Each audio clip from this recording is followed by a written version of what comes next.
नमस्कार दोस्तों। भारत की पवित्र धरती में कई दिव्य संतों और महापुरुषों ने जन्म लिया है। हाल ही में जब मैं मथुरा और वृंदावन गई तो मुझे पता चला कि जमुना पार ही बाबा देवराहा का समाधि स्थल है।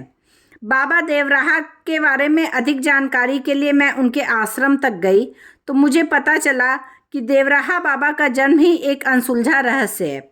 जब उनसे पूछा जाता था कि आपकी आयु कितनी है तो वो हंसकर यही जवाब देते थे कि बच्चा तुम मेरी उम्र नहीं जान पाओगे। उनकी जटाओं से उनकी उम्र का अंदाज़ा लगाया जाए तो शायद 250 साल से लेकर 900 साल के बीच उनकी उम्र रही होगी। चौंक गए ना आप? लेकिन जब उनसे किसी भक्त ने पूछा कि ऐसा कैसे संभव है तो उन्होंने जवाब दिया था कि यह सब अष्टांग योग और खेचरी मुद्रा का कमाल है। बाबा कभी भी भोजन नहीं करते थे, वे सिर्फ यमुना का पानी पीते थे, दूध, शहद और श्रीफल के रस का सेवन करते थे। एक अध्ययन के अनुसार वैज्ञानिकों ने भी ये माना है कि यदि कोई व्यक्ति ब्रह्मांड की ऊर्जा से शरीर के लिए आवश्यक एनर्जी प्राप्त कर ले तो उसे भूख नहीं लगती है। बाबा कभी धरती पर नहीं लेटते थे, हमेशा एक लकड़ी के मचान में रहते थे जो कि धरती से 12 फीट की ऊंचाई पर होता था। वहीं पे योग साधना करते थे। सिर्फ सुबह स्नान के लिए बाबा मचान से नीचे उतरते थे। जब भी कोई भक्त उनसे मिलने आता था तो वे वहीं से अपने चरण को उस भक्त के सिर पर आशीर्वाद के रूप में छुआ देते थे। सबसे बड़ी हैरान करने वाली बात यह है कि वो कभी कपड़ा नहीं पहनते थे, चाहे जितनी भी सर्दी हो, हमेशा बाघ की छाल को लपेटे रहते थे। देवराहा बाबा जब आपातकाल के समय इंदिरा गांधी चुनाव हार गई थी तो वो उनसे आशीर्वाद लेने आई तो उन्होंने पहली बार हाथ रखकर उनके सर पे आशीर्वाद दिया था। तब से कांग्रेस का चुनाव चिन्ह पंजा हो गया था। देवराहा बाबा को खेचरी मुद्रा में महारत थी। इस खेचरी मुद्रा के द्वारा ही बाबा अपना आवागमन करते थे। उनको कभी किसी ने किसी साधन से आते जाते नहीं देखा था। बाबा जल में 30 मिनट तक जल समाधि लिए रहते थे बिना सांस लिए। बाबा का जन्म स्थान अगर कहा जाए तो देवरिया जिले में था। वैसे कहा जाता है कि उन्होंने किसी स्त्री के गर्भ से जन्म नहीं लिया था, उन्होंने जल से ही जन्म लिया था। बाबा की उम्र के विषय में सबसे आश्चर्यजनक बात यह है कि बाबा हमेशा एक जैसे रहे। राष्ट्रपति राजेंद्र प्रसाद जी ने भी एक वक्तव्य में कहा है कि जब मैं बच्चा था तब मैंने उनको देखा था और जब मैं राष्ट्रपति बन गया तब भी वे वैसे ही थे, उनमें कोई अंतर नहीं आया। बाबा राम के बहुत बड़े भक्त थे और राम नाम का ही जाप देते थे।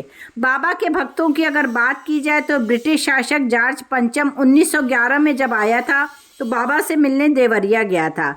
डॉक्टर राजेंद्र प्रसाद, महामना मदन मोहन मालवीय, लाल बहादुर शास्त्री, इंदिरा गांधी, राजीव गांधी, अटल बिहारी सभी उनके भक्त थे। बाबा का निर्जीव वस्तुओं पर नियंत्रण था और बाबा के आश्रम में जो बबूल के पेड़ लगे थे उनमें कांटे नहीं होते थे। राजीव गांधी भी बाबा के बहुत बड़े भक्त थे। एक बार राजीव गांधी बाबा का आशीर्वाद लेने उनके आश्रम आना चाहते थे तो उनके अधिकारियों ने बबूल का एक पेड़ काटना चाहा, जिसे सुरक्षा कारणों से काटना जरूरी था। लेकिन जब बाबा को पता चला तो उन्होंने कहा, यह मेरा मित्र है, मैं इससे बात करता हूँ, इस बेचारे का क्या दोष, इस पेड़ को मत काटो, जाओ, तुम्हारे प्रधानमंत्री का दौरा रद्द हो जाएगा। और कुछ देर बाद ही अधिकारियों को सूचना मिली कि राजीव गांधी का दौरा रद्द हो गया है। बाबा का प्रसाद देने का तरीका बहुत ही आश्चर्यजनक था। जब भी कोई भक्त बाबा से प्रसाद मांगता तो बाबा अपने मचान पर बैठे बैठे ही मचान की खाली जगह पर हाथ रख देते थे और बाबा की मुट्ठी में मिठाई, फल या मेवा कुछ अपने आप ही आ जाता था। हाई कोर्ट के एक जज ने बताया है कि बाबा ने अपनी मृत्यु की घोषणा 5 वर्ष पूर्व ही कर दी थी। बाबा अपने शारीरिक जीवन के अंतिम दिनों में मथुरा चले गए थे और अंत समय तक वहीं निवासरत रहे। भक्त बताते हैं कि संवत 2047 की योगिनी एकादशी यानी 19 जून सन 1990 मंगलवार के दिन अचानक प्रकृति ने अपना स्वभाव बदलना शुरू किया। पशु पक्षी व्याकुल हो गए, आसमान में काले बादल छा गए। अब समय आ गया था कि एक महान योगी और तपस्वी इस मृत्यु लोक से विदा लेकर अपनी परमात्मा में लीन हो जाए। वे अपने भक्तों पर हमेशा दया दृष्टि बनाए रखते थे और उनकी जल समाधि के बाद भी कई भक्तों को बाबा की अनुभूति हुई है। बाबा ने कई भविष्यवाणियाँ की थी अपने जीवन में। और जिसमें से एक प्रमुख भविष्यवाणी आज जो सच होने जा रही है, जिसका चलते चलते हम आपसे जिक्र करना चाहेंगे कि बाबा ने 33 साल पहले ही ये भविष्यवाणी कर दी थी कि राम मंदिर बनेगा, उसमें प्राण प्रतिष्ठा होगी और उसमें कोई भी व्यवधान नहीं आएगा। तो अब जनवरी 2021 को राम मंदिर का निर्माण हो चुका है और प्राण प्रतिष्ठा हो रही है मंदिर में। उसकी जो बुकलेट बनी है राम मंदिर प्रतिष्ठा निर्माण की, उसके निमंत्रण में बाबा की भी तस्वीर है। तो बाबा के ऊपर अगर आपकी श्रद्धा है, आपका विश्वास है, तो राम मंदिर जाइए, रामलला के दर्शन करिए और बाबा के समाधि स्थल पर भी नमन करके आइए। जय हो बाबा देवराहा की, जय श्री राम।